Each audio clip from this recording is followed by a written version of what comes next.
আমার একটা ছেলেরে আমি দীর্ঘ 4-5 বছর ধরে দেখতাম, প্রত্যেক মাহফিলে দেখছি হে সামনে বসে, আমি বইলেই তারে নজরে পড়তাম। পরে একদিন আমি তারে ডাকছি, ডাইকে আমি বললাম তুমি কি করো?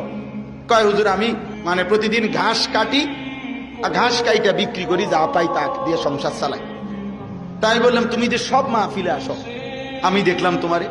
কয় হুজুরে যখনই আপনার কোনো পোস্টার দেখি, কয় আমি তখন এই ঘাস কাটা টাকার থেকে একটু একটু টাকা জমাই, গাড়ি ভাড়া মিলাইয়া রাখি, আপনার ওয়াজ শুনতে যাবো। তাই বললাম যে মাশাআল্লাহ। তো আমি বললাম যে তো আর কিছু কইবানি?